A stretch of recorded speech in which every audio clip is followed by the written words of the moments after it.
in the 1950s, you're flying a drone around. That's pretty king of the sky stuff, right?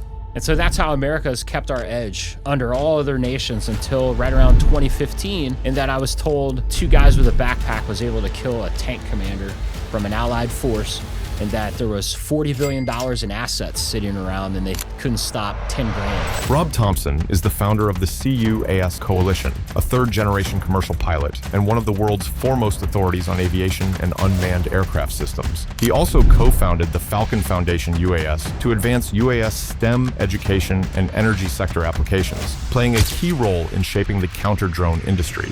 How do you think about destroying these things? Is it like nets? Are we using lasers? Are we using electronic warfare? Like, what's the plan? All the above. I'm a master tactician in each one of those. Was this like an alien invasion, or is this like another government, or was this our government?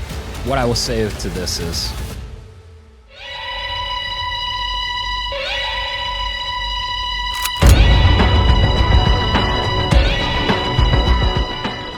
all right, let's do it. Thanks for coming on. So we got to start, Rob, with what happened last night in D.C. Oh, man. My family's been investigating accidents before there was an NTSB. My grandfather was the designated examiner, and the guy in our family would go and look at airplane crashes. I'd probably been to 14 crash sites before I was 12. Last night, I haven't really gotten into the details of that. It was like a helicopter, right? Yeah. So it's definitely I would think helicopters initially looking at its problem. And helicopters have TCAS systems, which will start alerting. There's an object close by. I don't know what happened to that. In 2010, I had a friend who was a flight instructor. He was killed in an accident at training. They ran into a helicopter, didn't see it. And the helicopter pilot said that the TCAS went off at impact. Man. I mean, I came in 2 hours before that flight, roughly. Wow. And obviously, like, just scary. That's honestly terrifying. If we're going to do the old policy game, then, some people may say they want to close that airport down as a policy. As a policy? Too close. I mean, that airport's critical, though. I love that airport. Yeah, it's, let's see, we had Capital Airlines were there for a really long time. That's the airline that used to operate out of there. Eastern Airlines as well. It was a big place to service your aircraft while you're in the nation. But then they made Dulles, which they want to rename now. And but what do they want to name it?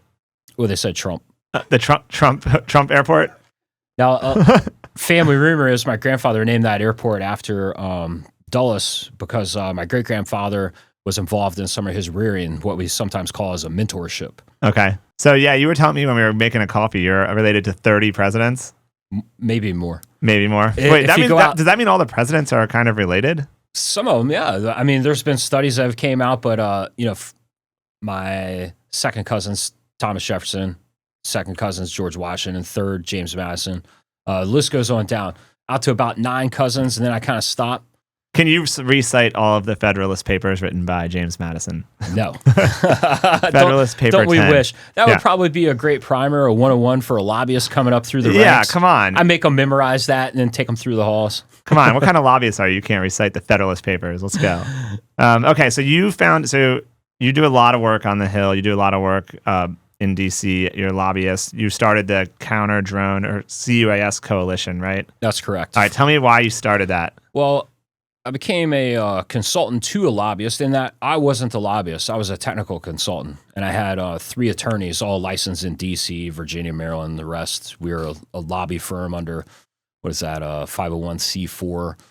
And, we had all our regulations, but they would bring me in a room to basically weed through the junk.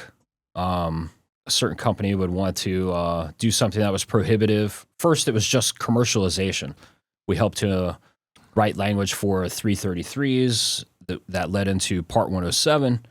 And those are like just random numbers? I have no idea what that means. So the 333 was the first way that you could actually earn $1 flying a drone. Okay. And it was a commercial waiver without a license.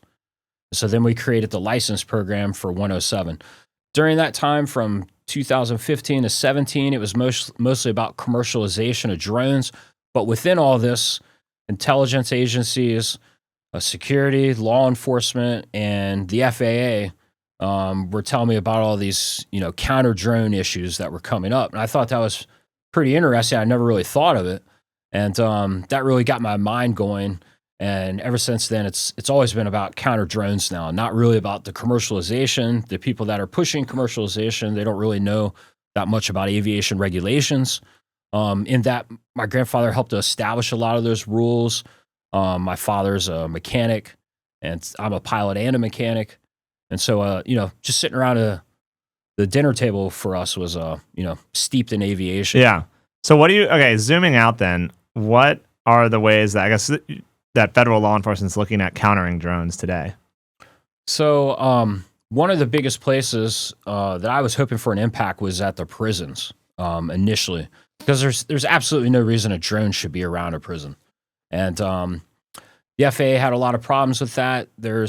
I forget how many different laws affecting that. You could, wiretap would be considered if you took the drone over controls. If you hit it with physical mitigation or hard kill, as they call it in the military, that's another set of rules that you've broken. Yep. All those rules are funny in that, hey, we know that drones are bringing a lot of contraband to prisons, and at a prison, there's not really any airspace that's open for flying kites, right?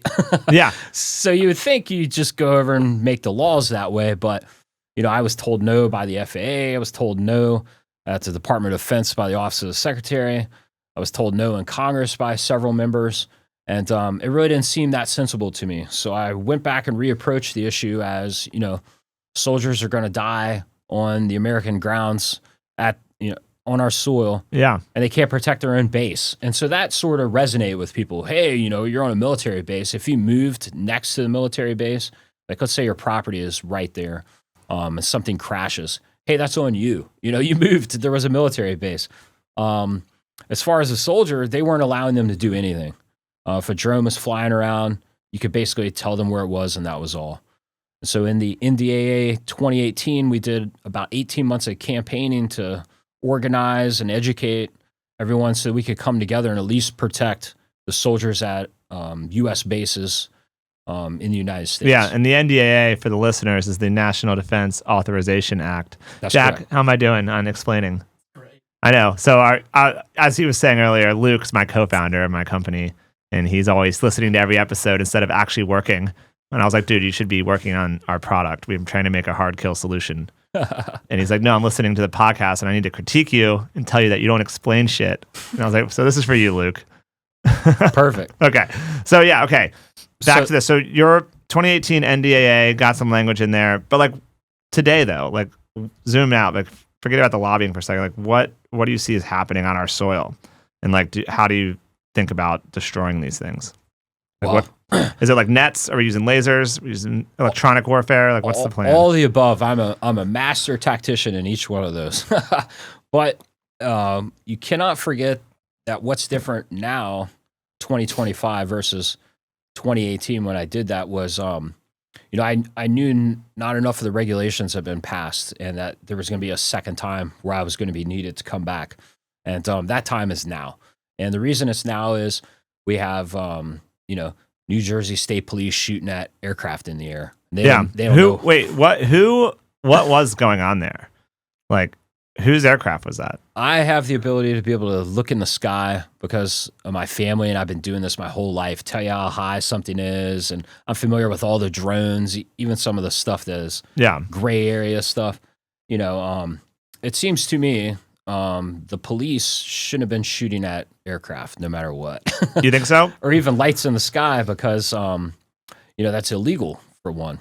I tend to agree with you. Like, I don't think we should be shooting at these things. And I run a gun company. We have an autonomous gun, and even so, I'm incentivized to say, yeah, let's go shoot this stuff. But on U.S. soil, it's a little whack.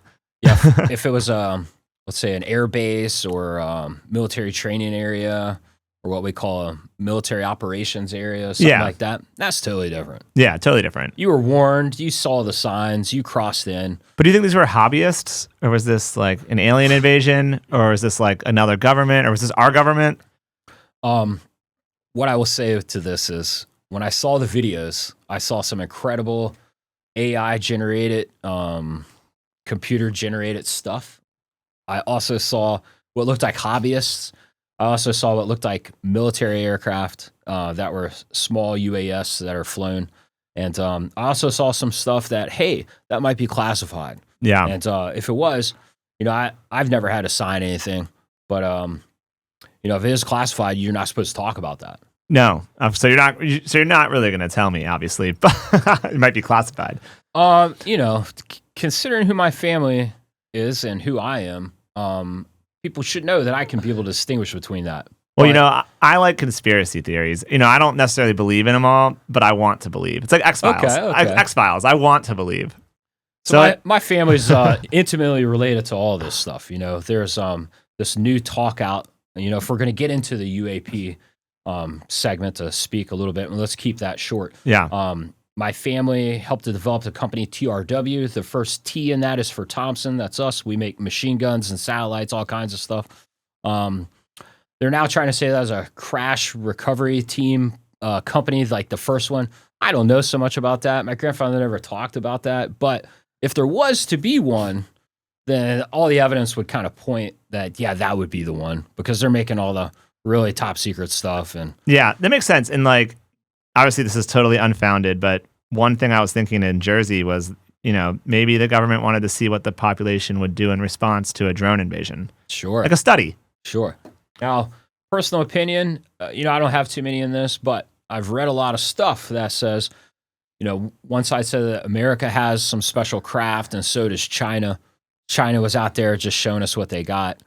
That could be one theory. That could be one. Second theory is that the United States wanted to put some classified stuff out there and see how people would react. Sure. I don't know what the results would be of that. I don't see people out killing each other. Yeah, it seems like, I don't know. Yeah, maybe the results were that we handled it well. Just kind of watched it a bit, So then there's a whole I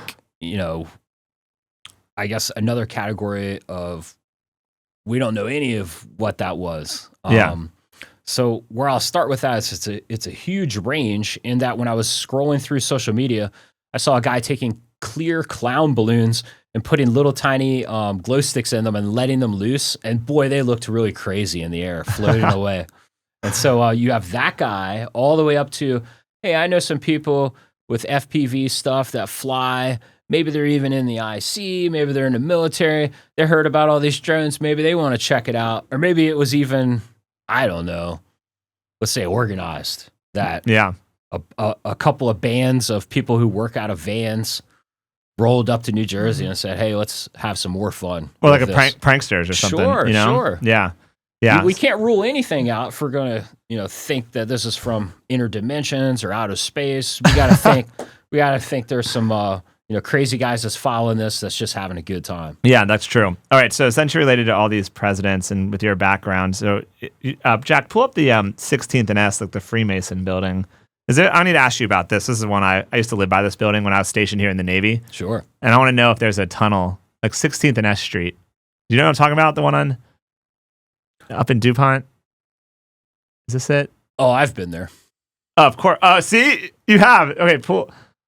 Is this it? So I think I believe used to be a library, by the way. I used to live a district's library. Let's get the map. I used to live. How do we get to the Freemasons from drones? Well, I'm wheeling around here. We got a lot going on today.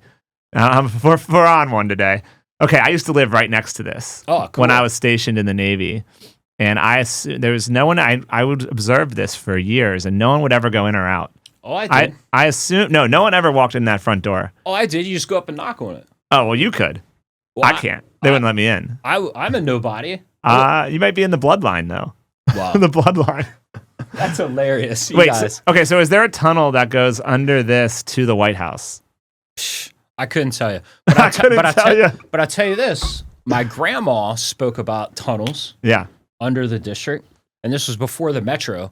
And so she supposedly had a card which she could gain access to this. It was, I guess, a congressional rail system or something. Have you ever heard of this or seen it? Well, no. How would I know? I'm not in the bloodline. It's real. Okay. Oh, it's real. It's real. I was shown one of the entrances one time, and some other people told me that there was an entrance in the old post office, which is the Trump Hotel. So okay. So I know that at least know of 2 stations. Okay, so there's a vast tunnel network. Maybe or maybe not. I was shown one, I think, at maybe State Department. Yeah. That's a huge complex, right? But this place, no way. I went in as a tourist, said hello, asked to see their library. They said you got to be a member. I said I don't have my library card. Sorry. I'm skeptical. You have a really good cover-up story here for this building. I'm a skeptical of this. I don't know about this. What's the drones got to do with this, though? I don't know. Just so the podcast is called The Drone Ultimatum. Ooh. But it doesn't actually necessarily mean we talk about drones all the time. Okay. Really, mostly talk about anything. We'll talk about your favorite TV shows today, movies you're seeing. I mean, whatever, people want to know you. We got to get to know the guests. So my, if we're getting into conspiracy theories, my grandfather was, head of all aerial research under 4 different departments, in that you would think you'd have a ultimate title, the president of everything that's doing research for flying. No, it's kind of obscured. But he started in 47, finished in 72, and during that time, instrumental in all the VTOL programs, if you're familiar with those. Yeah. What do you think of VTOL? I think it's kind of bullshit. the new VTOLs are just copies of my grandfather's stuff that are made out of plastic now. Yeah. In that, in the late 50s, middle of the 1960s, there was a lot of VTOLs that were made that were pretty good flying craft. We also helped to pioneer the helicopters. My grandfather was good friends with Hans Weichel, which was the father of the Jet Ranger, Huey, and Cobra gunships. My grandfather had a disagreement, though, with the DoD, which is a little conspiracy-ish. He said he thought it was better to make remote control aircraft and fly those so that people wouldn't be in harm's way. Yeah. And so, it makes good sense. You have something remotely controlled, and then you can send it downrange. But they said those cost too much money, and so it was better for them to have people die. Well, that's not good. Which I think was, that's kind of unusual. And so then in our family also, in the 1950s, 60s, and 70s, we were using drones all the time. Yeah. And so that's a big secret that our family, we would never share anything like that. But nowadays it's... Well, you showed me some of those pictures, right? Yeah. And Jack, we'll put them up in the post-production. But the original, what was that original one you showed me? So that was a 1948 Cayman, remote optional piloted. And so my grandfather in the picture there is on the sticks. But you could fly that thing as far away as you want it with a relay station. And this was what year? 1948. Okay. And so then in the early 50s, to get Bell online with the MASH program, they created some programs of interest, which were basically medical related. Because before 1950, most of the uses for helicopters were for the Navy going ship to ship or ship to shore, and they called them something like the brass chariot or something. It was just completely not very practical. They couldn't figure out what to do with them. And, in the 1950s, you're flying a drone around. That's pretty king of the sky stuff, right? Definitely. And so that's how America has kept our edge under all other nations until right around 2015, in that I was told 2 guys with a backpack was able to kill a tank commander from an allied force, and that there was $40 billion in assets sitting around, and they couldn't stop 10 grand. Yeah. And so that's where it all kind of changed. It's scary. Yeah, I mean, and I know you talked a little bit about the commercial drone regulations and, talking about the commercial market with some of the work you do. And it's like this company here, DJI, obviously they've dominated the commercial market. Sure. What's your take on the commercial side of drones right now? In 2016, I was invited to Capitol Hill to be presented the idea that the Chinese could be spying on us using drones. And so I thought it was really strange until I started to dig into it, and then had people I trust look at the electronics, and we all seem to think by 2017 that easily we could prove that the information is going back to China. Now, they're still arguing this, all the time. There was a leaked memo in 2017 that kind of said the same thing. We took pieces of that and tried to educate others to just give kind of a warning. Yeah. And so I've never been, hostile towards the Chinese. Matter of fact, I wanted to go see what they had to do. And I was invited over by their country to go there for 3 weeks and look at all their drone factories. It's probably amazing. Speak about policy and regulations. I mean, they treated me like a king. Of course, they would want me to do something that would, make me maybe not a patriot or something like that. So I told them very frankly that I was there to help them out. I thought they made a great product. And my whole thing was, hey, if we could inspect this thing like a normal piece of gear and get it online, then what's the big deal? Yep. And they never wanted to be like that. But the Chinese people told me they sort of didn't like DJI, the company, in that they had all these Chinese small startups and stuff, if you want to call them that, and that they couldn't compete against DJI. So mainland China said they didn't like them either. Oh, that's what they would say. I'm sure. Oh, yeah, we don't like this awesome company of ours. They never say negative stuff towards people. Yeah. But it was the elephant in the room that everyone else is in suits, and here's DJI just in a tracksuit. Yeah. And they're like, we don't know what to do with this either. Yeah. What did you see recently? They got rid of their geofencing. I don't know if you saw that. Where sure.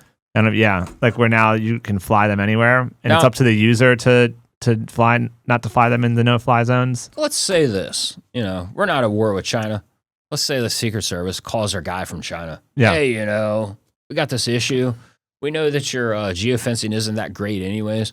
But boy, if you drop that would be some mud we could pretend you threw at the United States. And additionally, we could go ahead and put the president inside like we want to do anyways. Oh, is that the conspiracy? That could be a conspiracy. No, that's hot. That's hot, Jack. Let's run it. I think that makes sense, actually. Well, yeah. I mean, here's the thing. Why should it be on a company to have to do the geofencing? They might not know all the different bounds anyway. They have to keep up with that. It's a lot of extra cost for that company to have to deal with it anyway. It seems like some geofencing that we found. Yeah, you're right. You could just geofence out a spot and say you're at war and you can't use them here. So that became a political weapon we identified. We're like, wow, that's so political. So they just dropped it. They tried to say that it didn't work at all. And we were looking for any means that we could prove possible that it was. And so sadly, I think there was something that happened where they were able to prove that. CNN were kind of involved, and they were showing people you could put aluminum foil on your drone, and that would take care of the geofencing and stuff. Well, during that same filming, I guess it went from China to Russia to a Syrian, was able to give off the location of some soldiers because of the drone they were using. They got killed. Yeah. Oh, man. Well, one of the other things that these have is we try to we 3D print fake RPG housings, like grenades and stuff, and we attach them to DJI Mavics and we shoot them in our range in Texas. Oh, that's cool. But one of the things is if it's too heavy, it'll shut down. It won't allow. They have sensor or weight sensor in here, a load sensor. Sure. And they have something in here where it's they won't let you put a bomb on it. But the thing is, obviously, when they're selling them to Russia, they disable that. So these things are super easy to disable. Yeah. If you go onto the online forums. Now, I'll give an example about some of the early day stuff I was working on. I had found a guy that was taking all the drone videos out there and compiling them. And it was an open feed on Twitter. And I thought this was impressive. I told someone from OSD, hey, I got this. And they're like, oh, well, we're going to find you a guy. Well, they found me the drone guy of all Syria. Okay. He's seen it all. And I said, hey, I got this database this guy has. Oh, we're interested in that. I was like, great. Do you mind giving me a couple of, some results? If I throw a lot of stuff over the fence. I want to hear about this one. Sure. So of the 385 events, there were 7 the DoD had not ever seen. And so they said that was impressive.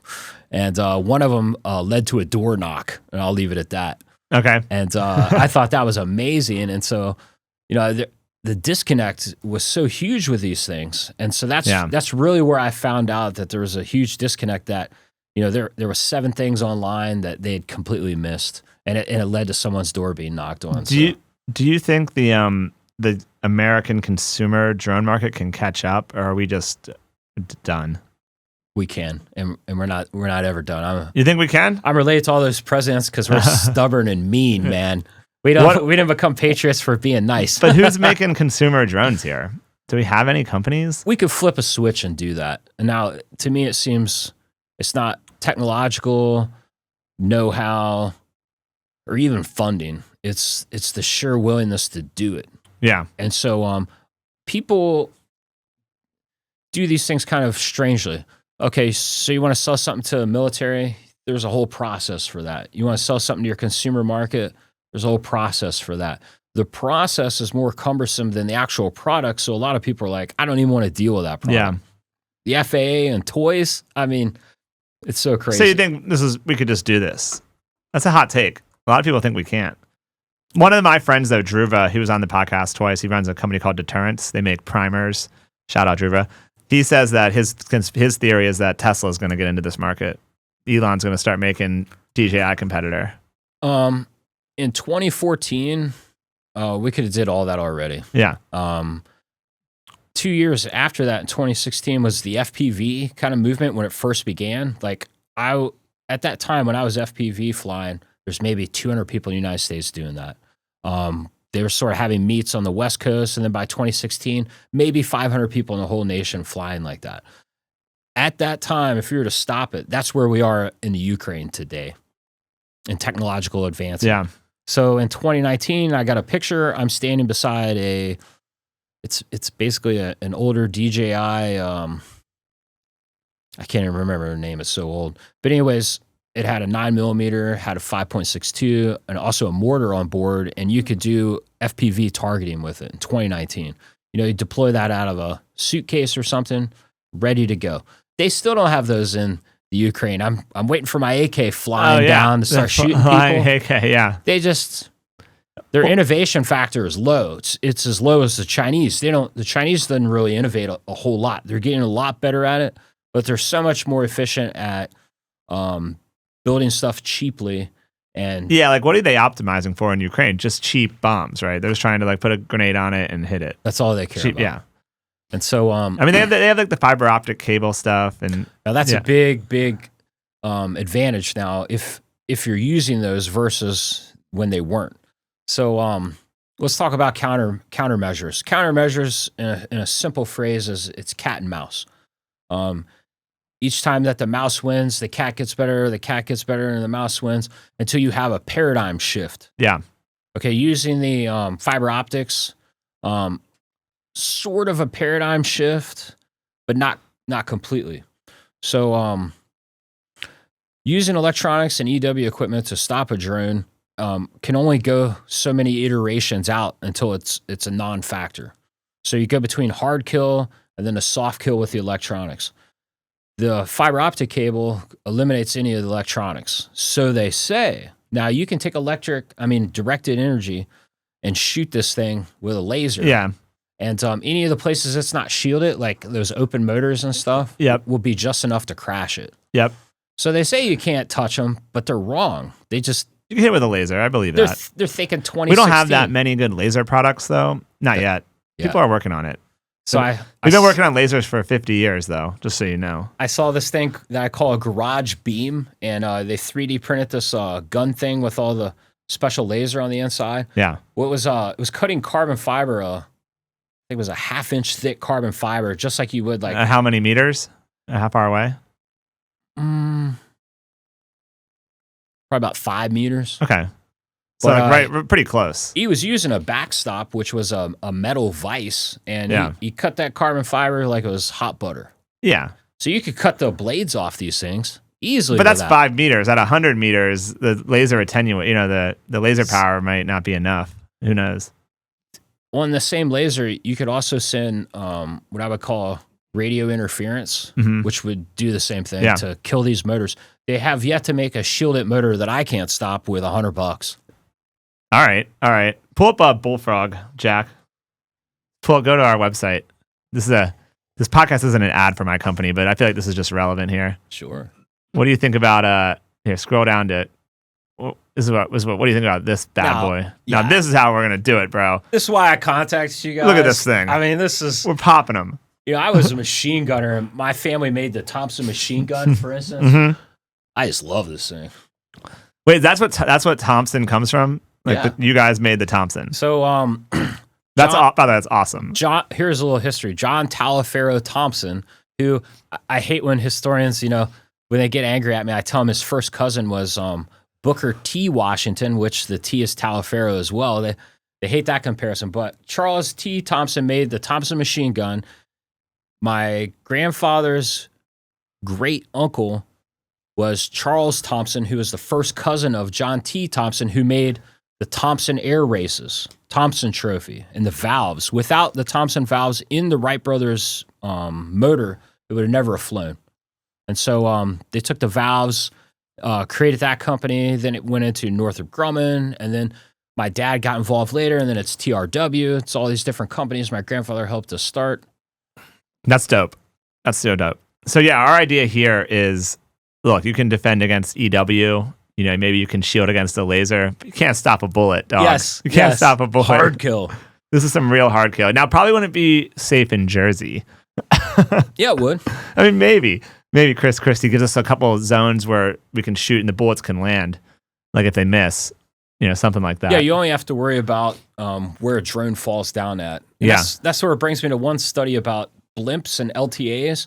You know, they did a study and hit it with 10,000 holes, and it was still able to, I think from 10,000 feet, get away like 6 or 7 miles. Like that's like the safest platform that there is, you know? I really like blimps. I mean, let's talk blimps for a while. My grandma, she flew in 1956 or something. It was the Goodyear blimp. So my grandma had a license for helicopters, aircraft, everything. She actually soloed before my grandfather did. I want more blimps in our armed forces. I think we need to use them more. They're sweet. I had a thing I called was an aerial defense platform, an ADP, and so you just put these things on there and hang it, and just fire at will. Yeah, my idea is like a really high flying blimp. It's like a high altitude blimp that has like 1 million little drones on it, and they drop them down over a city, and then as they come down from the sky, they turn on. Sure. And then they do their.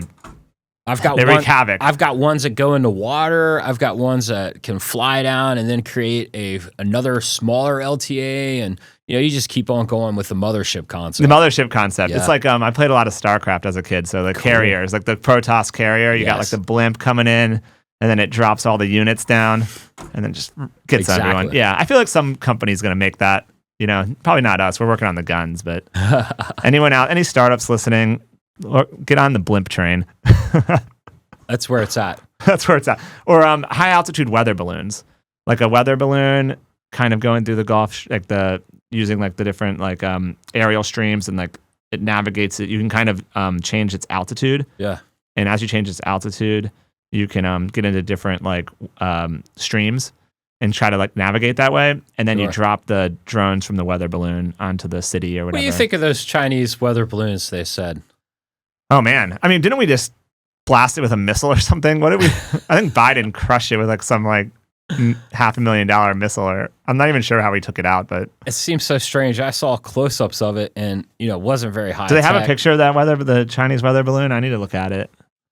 They could have just shot it with some guns, right? If we right? wanted to be a conspiracy again, and sit with our tinfoil hats. Yeah, we have to. Now, if those same guys called over to China and said, hey, we think we got some crooks within our border.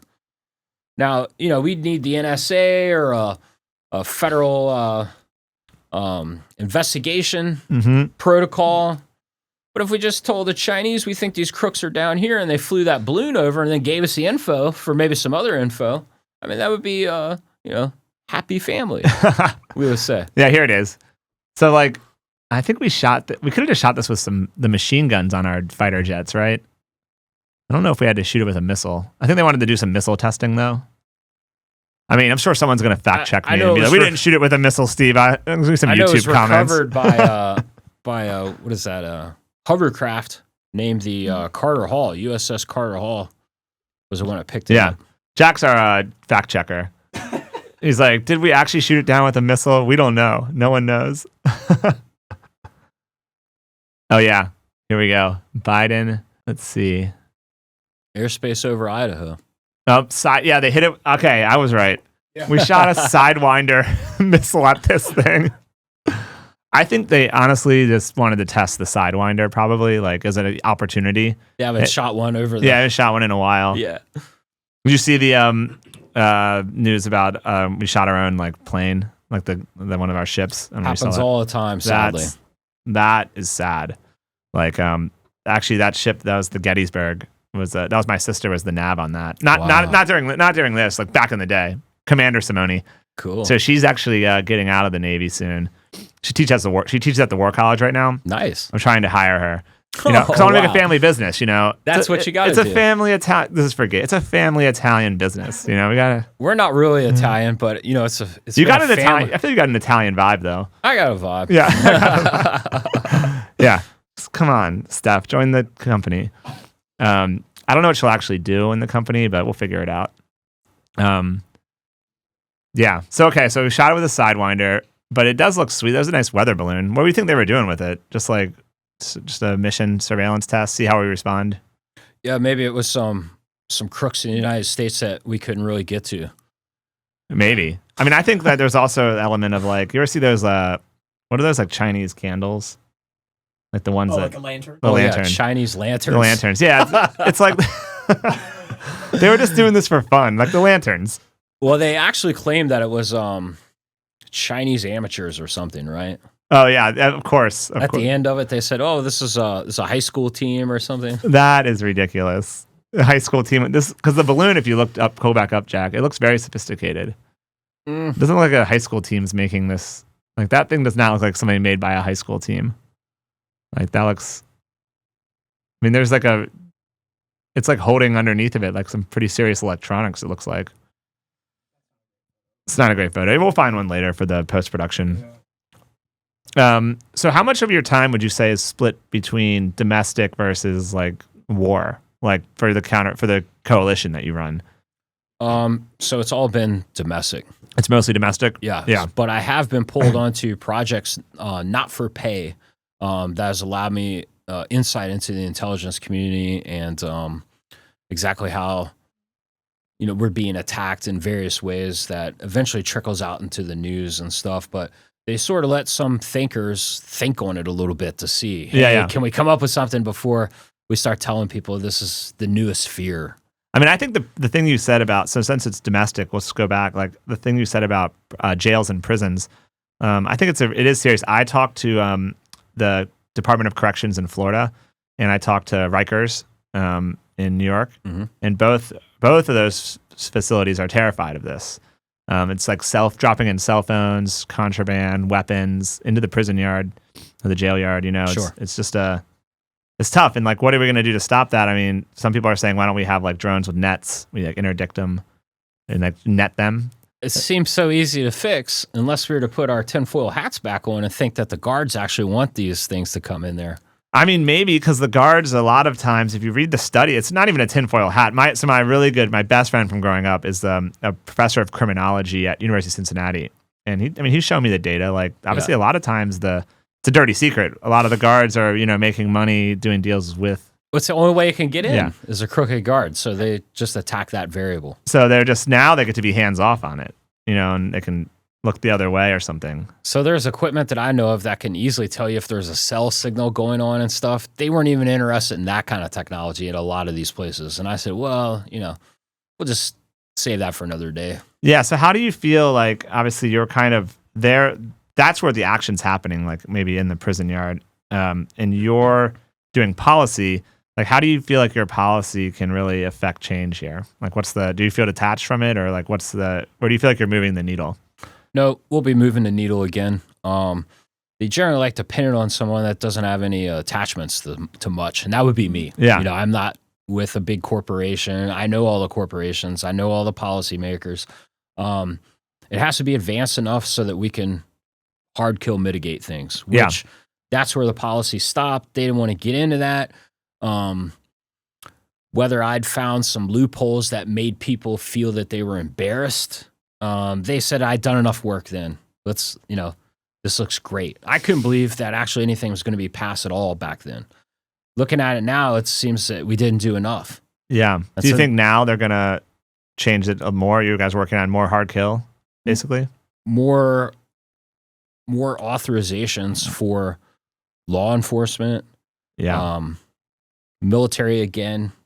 And then those who've been designated as people under authority that can, with the law enforcement, take drones out. Those are going to be authorities that are going to have to be written. And that can that just be like, does that have to be a new law, or can it just be like presidential, like executive order, or like, how do you guys view that? Executive order is an order, but because of the complexity of the law, they would stand up committees and stuff to under the order. So, for instance, I wrote some policy for Trump for one of his executive orders that he has just created, which was under artificial intelligence. And so, basically, I personally thought we should go one direction with artificial intelligence. And there's some others that would probably say they don't like that, and they would be the corporate guys that just came out with all the newest expensive stuff, and then China beat their butts for $12 million. Those kind of folks would say they don't want to hear anything I'm saying at all. But your average standard citizen would say we need some kind of protection to identify this stuff. And so what he's done under the AI, if you look at it, is they're basically starting a committee, a task force to really look at this. And I carved out some of the things that you want to look for is people that are unattached. They're not going to be able to make any money from this, like a true public servant to be able to get this through. Yeah, that's the most government thing ever, by the way, to make an executive order to make a committee to look at something. Yeah. Well, I wanted to start the Department of Artificial and Autonomous Systems, which was going to be our policymakers, our board for the ethics, the ones that look at all the ways that this can impact the law, and then boil all that down into something that's ethical and legal so that people have protections. That doesn't sound very Department of Government Efficiency friendly, though. An extra new department, that's a whole new jobs, new spend. It's not the Doge. Well, don't talk about Musk to certain crowds, or they'll be very upset. What? The only thing I'll speak to is this: good, sensible government comes from the stuff we've already done. Yeah, it's not new. So great, Department of Efficiency. I mean, will that make it into the next presidency, whoever that is? I mean, I don't know. Getting rid of the IRS, man, that took a lot of heat off Doge, didn't it? Yeah. So these things are all just games, There's a little bit of theater to it, obviously. I believe that they're trying to do stuff, but the government's very big. It's an old school bureaucracy. It is hard to change no matter who you are, really. Definitely. You know how it is. Yeah. So we'll see what happens. I'm not quite sure. I always like to ask people the question, do you think the deficit on average will be lower over the next 4 years than it was under Biden? That's a question I like to ask people. I don't get into policy. So, not policy, just the deficit. Not the debt. I don't get into numbers. I don't get into the numbers. But I tell you this is conservatives conserve their wealth, and liberals spend in government programs. And so they've already talked about the reduction of government programs. I would think we'll see continued reductions. When my grandfather was operating here in the district, there wasn't even 3/4 of the overhead of all these committees and stuff that they had to deal with. Yeah. So when you had a lot of power like that, it could be, used for abuses. And with the internet, I think it's been able to help these abuses be more large scale to just anyone. The checks and balances need to be there. I would think, one, Congress, you shouldn't pay them any dollars at all. The salary thing seems stupid. And then, secondly, there should be term limits. And then, lastly, I would think there should be something that you sign that says you can't stock trade. That to me seems ridiculously simple to fix. The Pelosi stock tracker is sweet, though. I follow that on Twitter. I was like, you want to be a millionaire? Just follow her. I like that they were I think the market's NVIDIA just crashed 20% or something. And there was a great meme of Pelosi the day before being sell all the NVIDIA. Now that's getting crazy, is it not? The chip market, watching her, Taiwan, China. I mean, it's reading yeah, miniseries. A miniseries. It's amazing. I mean, you got they had the inverse Kramer versus Pelosi. What does better? The inverse Kramer versus the Pelosi stock tracker.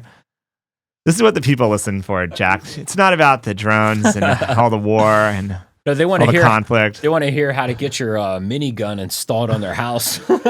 They want me to tell them how to do it. Well, actually, the M134 minigun, if you go back to the website, so if you see, there's the M240 version here, it's the M240 machine gun, and then we are doing, this isn't built yet, but we are doing an M134 minigun version of Bullfrog, and this is going to be sick. You could just put it on a truck. I mean, we're going to put multiple on a truck. I want Multiple. You can do like 3,000 rounds a minute or something like that. And I think it's maybe a little more than 3,000, but that's a lot of lead in the air, you know? Definitely. Yeah. Yeah, we've got, and then to show the M2, I'm really excited about the M2. So like the classic like 50 cal, you know? Because a 50 cal you don't even have to hit the drone. Just getting near it will knock a drone out. That's right. Because of the pressure. So like we were actually at the SHOT Show in Vegas last week. We were having a good time. And we were going around to all the different like gun makers, and we were at U.S. Ordnance booth, and the 50 cals there are just sweet. Wow! And I was like, I go to them, I was like, so can I just buy one of these now? And they're like, no. I was like, why not? They're like, oh, some regulation or some like they're citing something. I was like, well, I was like, but we need it. I was like, we need it to put on the thing. And he's like, you got to go through your government sponsor, blah blah blah. And I was like, all right, that's not America. I was like, in America, I should be able to buy a 50 cal. Straight up. Yeah, I wish. But then when do you stop? You know, shoulder fires? Can we have some shoulder fires? Shoulder fire missiles? Yeah. Yeah. I mean, at some point, you got to stop, obviously. You can't just be buying. I mean, I agree. We shouldn't be able to just buy a 50 cal. It's crazy. That's crazy. My family's gun makers, my fourth cousin is John Browning, the machine gun manufacturer. And what I found was all the metal workers, it goes back to Copenhagen. They had a forge there in the 1400s, and it was like neutral turf if you came there to study. And there's actual evidence, if you get into the conspiracy of history, that people from Japan were there, the Far East, they were showing all their crafts and wares. That's where the Bonaparte family learned to make cannons with the Chinese, who showed them the black powder from Egypt, you know. Sweet. All the weapon makers were hanging there in the 1400s. You can trace it back to there. I'll tell you, the weapons now are just a little different than back then. Getting the AI. But they're still makers. Still makers. Because there's only a couple people who really know how to make this stuff. There really are, like the gunsmiths. Yeah. There's really like for the actual like these guns, the intricate parts on the inside, like there are experts. It's an expert craft still to this day. I agree. So yeah, we're going to have, so as you see, we got a whole slew of them. We got the minigun, the 50 cal. This one actually is the M2. This will be really cool. This is a 30 millimeter chain gun version. That's a big boy. So that's like you can shoot a lot of drones with that. Or a lot of big drones. The Shahed. It's really designed for the Shahed. That's like the Iranian drone, you know? That's the scary one it's not that scary. It's slow moving. It's not. It's 2014 fixed wing, in my opinion. Yeah, it's really not, but it's the cost that they can make them at. You know, that's what we have trouble with. Yeah. You know, we're not good at fighting cheap weapons. That's what's really scary right now. So one thing I would say is that the landscape right now for the threats, people aren't really considering the threats of the future in that they're completely silent. You're not going to be able to pick them up on radar very easily. And then they're moving incredibly fast, a lot faster than 200 miles an hour. Yeah. And so those are available today. And if you're not really kind of looking at that being a threat in 20 years, you're sort of failing, one, with the legislative approach, and secondly, the equipment. Like this thing, you're going to be able to take some stuff down. Some of these drone jammers and whatnot, I mean, they were obsolete 10 years ago.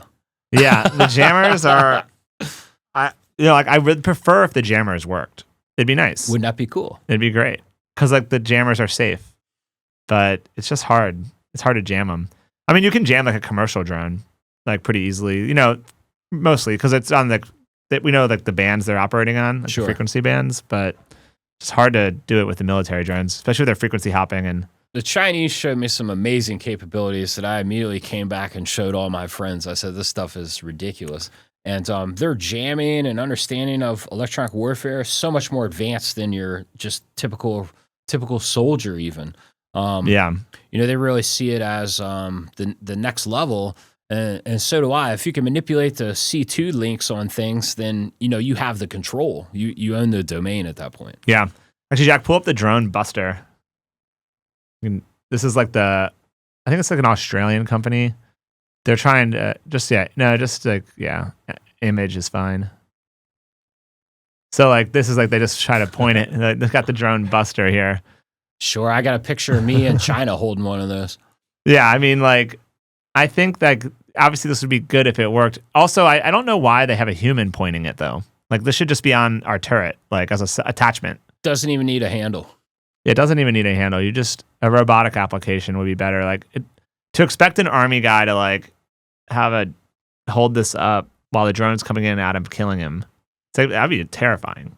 I went to a think tank workshop with SOCOM operators, and it's right before lunch, so I can understand. But they're like, "Hey, do you have any questions for these guys?" And it's 200 industry leaders and counter drones in a crowd. No one had any questions. I couldn't believe it. I went over and gathered the guys up. That 1 hour I spent with them, man, it's been 4 years worth of great information. They said when stuff's blowing up all around, you forget just basic things. And so they would sometimes have north is pointed this way and have an arrow on the ground. And they'd have to make everything relative to that compass setting. Or they had specific instructions. If things were coming from the south, we'd run this way to get to the counter drone equipment. And I thought, without having any user manual or exactly how to use this stuff in combat, it's really difficult because they would tell me that they would use the user's manual and it was completely just trash. They couldn't do anything with it. Yeah. Losing information, the things weren't working. I mean, this is 2018 that we were doing this exercise, but standardization is going to be important to the future. Yeah. Okay. So it's 2025 now. We know the landscape. What are your just like kind of outlooks for the next year for some of the work you're going to be doing? Federal authority granted to be able to use these things where common sense you would want to use these things. Let's just get to there. If we can do that, seems like a good goal. If we can do that, I hope to crack down on prisons so that they'll accept the counter drones, because I really think it's a political issue with crooked guards. Yeah, and do you, since you are obviously like in the lobbying side, you don't have to name companies that you represent, but like, would you say industry is trying to help push? Some industry is trying to help push us for their products to get in the market, right? Would you say? Yes, and so my clients are always those that are trying to integrate, whether it be in your traditional equipment manufacturing sectors, or in this one, which is you actually have to pioneer the regulations to be able to use the equipment that you're manufacturing. Okay. So that's kind of like the forcing function on that side. And then on the government side, it seems like what's the resistance? So I got a funny story. They made me the chairman of the first counter drone event that we had in the nation's capital here. It's like 5-6 years ago. 200 military there. I invited all my buddies who were military to speak. I got this guy. He's the Guinness Book of World Records most versatile fighter pilot in that combat missions and rotorcraft, fixed wing, and drone. Good buddy of mine. I have him speak before me, and he keeps alluding to the crowd. Our biggest opponent of this, I'm going to show you. And then, he shows some terrorists. He goes, "What do you think the threat level is?" "Nah, I got someone more important."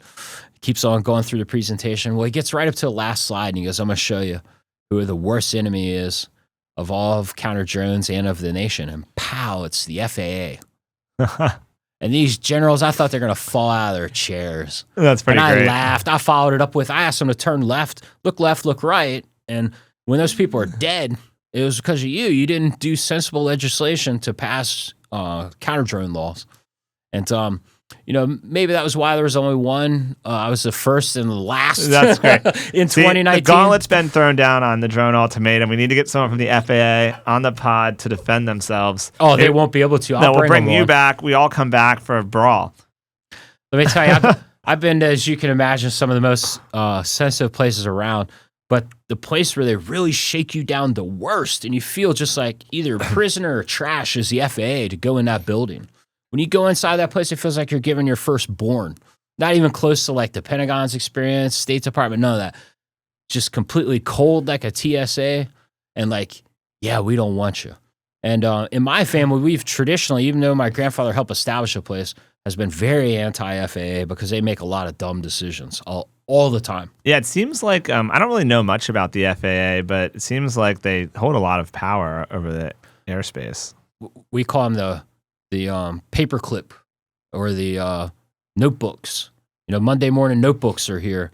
And that means, basically up for an inspection. These guys would come and harass people. It was as a youth, I could see how the government would come and harass people because they didn't agree with something. And so you get a ramp check at an airport over at this place. Now, if my grandfather was there, they would never do that. But if I was flying with a friend of a friend's dad or someone else, you show up to an airport and the FAA would be there waiting for you because they knew who you were. Yeah. So, yeah, like what is their charter? Like what's their top level goal? What's the FAA? Like what's the main, they just try to make the airways safe? They're under the Department of Transportation. Yeah. And like and like what's their like mission? DOT has 5 basic Provide areas. the United States with the safest, most efficient aerospace systems. Wait, their job is to provide us with systems? That's right. But isn't that the job of industry? They don't actually build anything. Well, here's the problem is the industry can't set their own standards. Self-governance only works in associations, but not when it comes to... when they say system, they don't mean actual products. They mean the ATC. They mean the system. Air traffic control system. Okay. And they don't really have enough testing abilities or enough manpower.